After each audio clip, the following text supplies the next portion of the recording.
confidence has got nothing to do with being an introvert or being an extrovert. I know a lot of extroverts who struggle with confidence. Yeah, I know a lot of introverts who are very confident. Okay, so whether you're an introvert, whether you're an extrovert, confidence is key, and it's not a given. It's something that you need to work on. Okay? So I wasn't always confident. I couldn't just walk in to an office of a CEO or financial director and start presenting all kinds of exciting value propositions. It didn't happen by accident overnight. It took time. Yeah? And one of the things that makes me exceptionally good at what I do, but more importantly, gives me a lot of confidence, is preparation. Preparation. All right? The more prepared you are, the more confident you will be. Yeah? So people that struggle with confidence struggle with preparation. Yeah? It's almost like public speaking. So I've done a lot of public speaking in high school, in varsity, a lot of public speaking. In my career, a lot of public speaking. To this day, I still get nervous. Yeah? Because nerves are a part of the process. It just means that the adrenaline is rushing and you are alive and you are alert.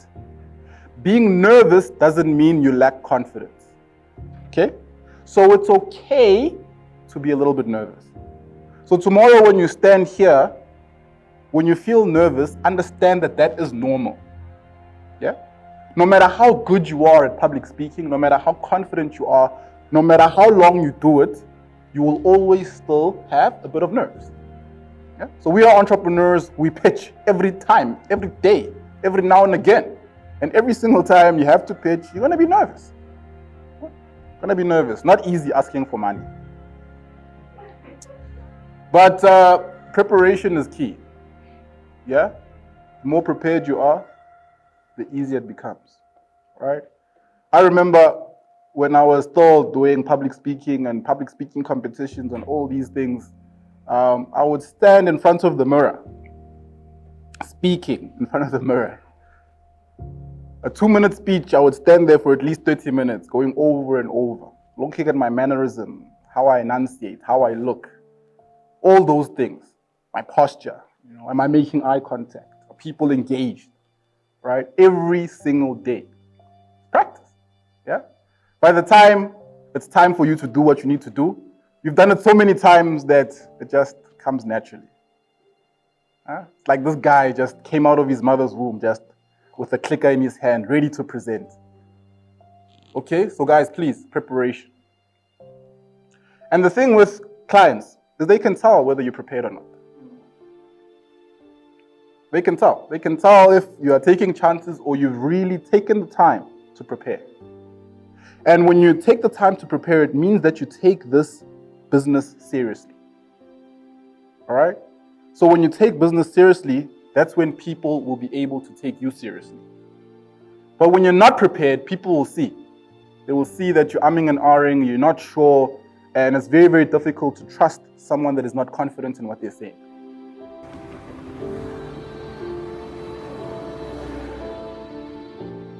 I don't try and memorize word for word what I'm going to say. No, because it's impossible, right? The challenge with trying to memorize what you're going to say is that you're not engaging, right? You're not reading the room. You're not putting together a conversational approach that makes sense for the people in the audience, right?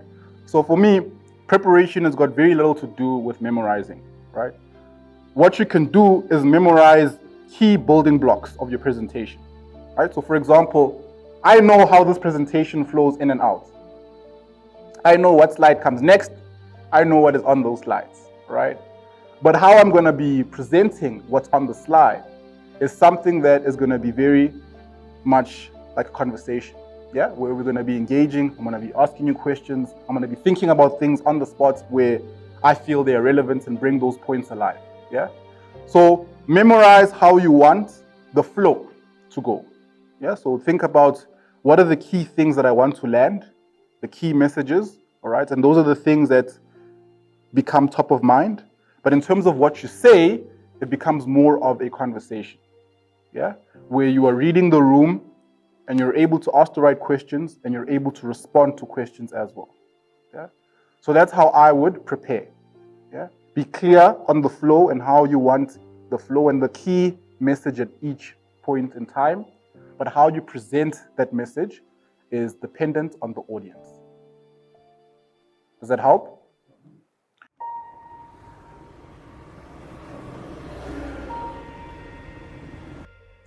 The other thing is what's called appreciative inquiry, right? Appreciative inquiry, okay? So this is a philosophy of study whereby you lead with your strengths, yeah? So the word appreciative means that you look positively at yourself and you appreciate the good things about yourself that make you who you are. The word inquiry is that you're always searching for those things deeply, okay? So each organization, each business has their strengths, all right? The more you know their strengths, those strengths, and their depths, and why those strengths are important, and you hold on to that, the more confident you'll become in speaking about your business, yeah? So here's a scenario. Your kid comes back with a report. Says, yeah, here's my report. All right. So let's say for maths they got 80. Né? Then the others they got 65. And then for science they got 25%. Where do you think the focus of your conversation is going to be? Yeah? Naturally, as humans, our proclivity is towards the low mark. Yeah, we're going to look at science and be like, hi, ngwanak. What's a halang? Ka science. Yeah? And the conversation is going to be about why did you do so bad in science? As opposed to celebrating that they got 80% for maths. Yeah? And the challenge with that is that it decreases the confidence of your child. And it gives them an outlook to focus on their weakness. And the problem with that is that they might not be inclined scientifically to go towards that kind of career. Yeah? Your parenting approach should be, okay, cool. How do we then invest more in science? Maths. How do we then give you more extra lessons for maths? Because maths is where you're good at. That is appreciative inquiry. Yeah? Where instead of looking at the weakness of your business, right? So we understand that the weakness is there. We're not saying we're going to completely ignore science. Yeah, we're going to say, okay, there's a problem here with science, sharp, all right? But appreciative inquiry is going to be like, okay, cool. It means that your strengths are in maths. So as a parent, I'm going to invest in maths extra lessons. I'm going to make sure you've got the best maths tutor because mathematically, that's where your strength is. Yeah? What that does to your children is that it raises their confidence levels and they start appreciating the strengths that they have. Yeah? So even with yourselves, look at yourselves individually, but also look at your business. What are our strengths? The things that we are good at. And when we do, they make us come alive.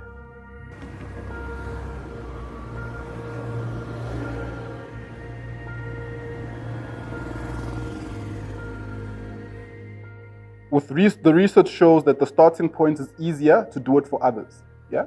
So as people, we are very judgmental. Very judgmental, all right? You unqualified, right? I came here, maybe you saw me for the first time, and you thought, yo, this eye candy, this good-looking individual. You didn't know that I've got brains too. You thought I was just a good-looking person. But there's more to me than my good looks, right? But we're judgmental, right? And we can't help it. It's who we are. We judge, and we are going to judge, yeah? But how you start developing an appreciative inquiry to yourself, first start identifying good people in other people, right? Whether it's your immediate team, your immediate family, your immediate lover. Get into the habit of appreciating the strengths of others, yeah? Because it's easier to judge others than it is to judge ourselves, yeah? And we are very, very analytical when it comes to others, and we're able to pinpoint, hey, Riba, uso, which is good. So do that, but do it in an appreciative inquiry light to say, yo, Riba, actually, and you might not even say this to Riba, something that you're doing yourself internally, to say, yo, Riba's strengths are X, Y, Z. And you get into the habit of doing that with everyone that you meet. Start looking for their strengths and start analyzing those strengths, all right, and go into depths of other people's strengths. Yeah, what that does is starts shifting your perception. Yeah, so that when you get in the habit of judging people's strengths, then it becomes easier to do an internal audit. Where then, when you're doing an introspection of yourself and your business, you then start also being able to identify your strengths and start then leading with those strengths. Yeah. So the first thing is your approach to others. Yeah, because how we see the world is how we're also going to see ourselves. Yeah. So if the world is gloomy and the world doesn't have prospects and the world is disastrous, it's going to start reflecting internally on how we see ourselves. Yeah. But when the world is full of prospects and the world is full of opportunities and the world is much more positive, then we start being able then to approach life with that same perspective. Yeah. Does it make sense? So look at others, whether it's your suppliers, whether it's your customers, start identifying those strengths. When you're doing an internal audit, write it down. Yeah? Write it down.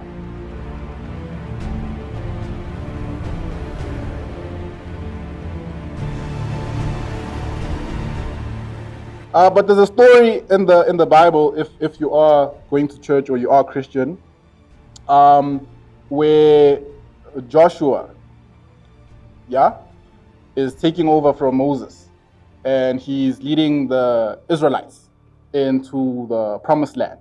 Yeah, and the opening book of Joshua speaks about them having to cross the river Jordan. Yeah, but the challenge with the river Jordan was that it was flooded, right? So Joshua had to then seek, God to help them with this situation. So he goes and he seeks God, and God being the God that he does, he parts the river Jordan. Yeah. So a lot of people know about the parting of the Red Sea, but they don't know about the parting of the river Jordan. But God does the same thing, parts the river Jordan. And as they were crossing, Joshua and the 12 priests that represented the 12 tribes of Israel. I know my Bible, not just the good look, not just knowledgeable, know the Bible as well. Joshua and the 12 priests that represent the 12 tribes of Israel each pick up a stone that they cross the river with. The stone is a reminder of God's divine intervention in the crossing of the river Jordan. Yeah? And this is what appreciative inquiry does. These strengths become your rocks that you take with you everywhere you go. And when you're faced with a challenge or a difficult room or something that is, pushing you in a way that is making you a bit more nervous than you should be, then your rocks are a reminder of who you are based on where you've been. Yeah, that's the power of appreciative inquiry. Yeah, that no matter where I go, no matter what difficulties I'm confronted with, I know the strengths that I have, and these strengths have enabled me to cross all kinds of river Jordans. Yeah? So have an outlook, write it down, and carry these with you everywhere you go, because this is what gives you confidence. Yeah.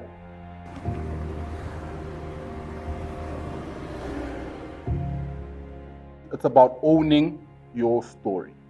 Your story, right? I've got my story, my inspirational story, groundbreaking story that has been shared all over the world, but it's mine. It's not yours. Yeah? And I love my story because it's mine. Other people have better stories, sharp, good for them, but it's not my story. Yeah? So you have a story that puts you in the seat today. Rory, you are here because of your story. Yeah? And the more you own that story and don't shy away from it, the more confident you will be in telling that. Yeah? So we have a tendency to look at other entrepreneurs that are successful and have built these big enterprises. And we look at their stories as the benchmark of what is and should be. And then it takes away from our stories. So what I'm saying here is, yes, be inspired, but at the same time, don't take away from your personal story. The most important thing is your message landing in a way that's easy to understand. Yeah? So sometimes, Sekgowa, we get lost in it because we are trying to impress more than trying to present a message in a way that's easy to understand. Yeah? So don't try and impress your clients with English. Yeah? Part of owning your story is about being honest. Yeah? To say, like you are saying, my brother, this is who I am. This is where I grew up. That I learned along the way. It might not be as refined and polished and eloquent and smooth as you are maybe expecting or used to, but this is who I am. Yeah? And when you confidently have presented your story, then it puts you in a space where the client is more open to receiving you. Yeah? Because you were confident enough to be honest and open and vulnerable with who you are. Yeah? And the thing with vulnerability is that people fall in love with character, not perfection. And your character has got all kinds of kinks and cracks. Huh? It might not come from the best of schools or the best of backgrounds with the best of resources. But it's important because it shows who you are. The fact that you are here today because of this journey and in spite of the challenges speaks volumes about who you are as an entrepreneur and how you intend to do business with us as potential vendors. Yeah? So that's the important piece about owning your story. Where you come from. Yeah?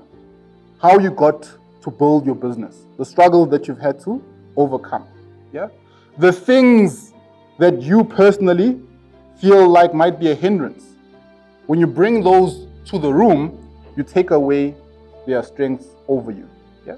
So when you bring the fact to me that English wasn't your first language at school, and it's something that you had to learn along the way, and is it okay if maybe you express yourself in Setswana, if in the audience people understand Setswana, or is it okay if after the presentation you just draft everything down on an email because maybe at the time you feel like you won't be doing yourself justice. Whatever the case is, when you bring your story into the room, then it makes you more receptive.